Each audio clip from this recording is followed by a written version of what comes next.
இன்னைக்கு non veg kurma செய்ய போகிறேன். பாத்திரத்தில் எண்ணெய் ஊற்றிருக்கேன். பட்டை, கிராம்பு, ஏலக்காய், பிரிஞ்சி இலை போட்டுக்கலாம். வெங்காயம் போட்டுக்கலாம்.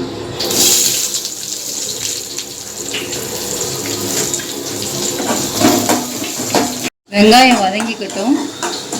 இஞ்சி பூண்டு பேஸ்ட் போட்டுக்கலாம்.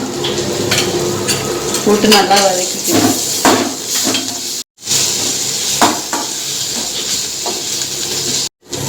தக்காளி, பச்சை மிளகா போட்டுக்கலாம்.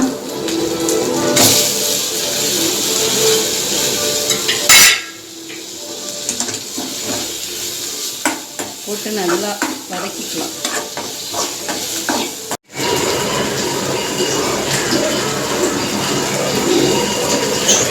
கிரேவிக்கு உருளைக்கிழங்கு, பீன்ஸு, கேரட்டு, பட்டாணி எடுத்து வச்சுருக்கேன். காஞ்ச பட்டாணி 4 மணி நேரம் ஊற வச்சு நான் எடுத்து வச்சுருக்கேன்.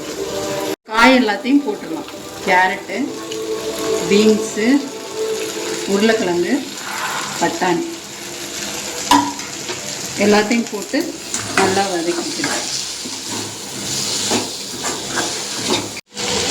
காய் வேகிறதுக்கு கொஞ்சமாக உப்பு ஆட் பண்ணிக்கிறேன்.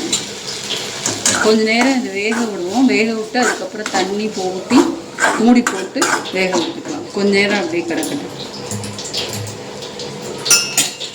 கொஞ்சமாக தண்ணி ஊற்றி வேக வச்சுக்கலாம்.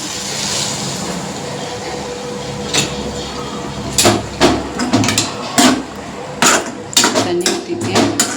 மூடியை போட்டு மூடி வேக வச்சிடுறேன். காய் வெந்துருச்சு.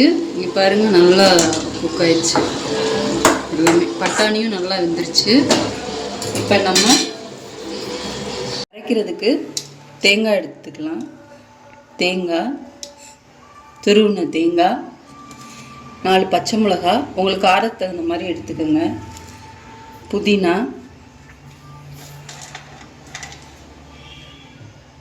முந்திரி,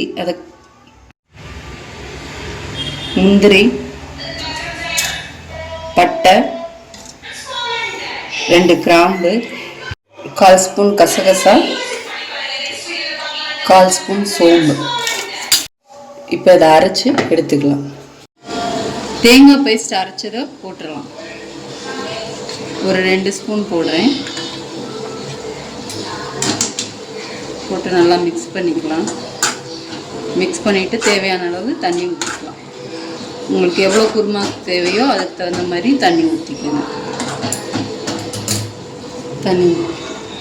தண்ணி ஊற்றிக்கலாம். தேவையான அளவு தண்ணி ஊற்றிக்கோங்க.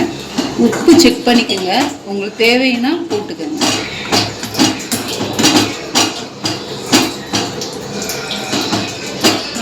நான் ஏற்கனவே உப்பு போட்டிருக்கேன், அதனால் இப்போ போடல. குருமா கொஞ்சம் நேரம் கிடக்கட்டும். தண்ணி ஊற்றிருக்கேன். குருமா கொஞ்சம் நேரம் கிடக்கட்டும். ஒரு 2 மினிட்ஸ் கழிச்சு ஆஃப் பண்ணிடலாம். கொத்தமல்லி துவைக்கலாம். தூவிட்டு ஸ்டவ் ஆஃப் பண்ணிடலாம். இந்த குருமா வெஜிடபிள் குருமா ரெடி ஆயிடுச்சு. லைக் பண்ணுங்கள், சப்ஸ்கிரைப் பண்ணுங்கள்.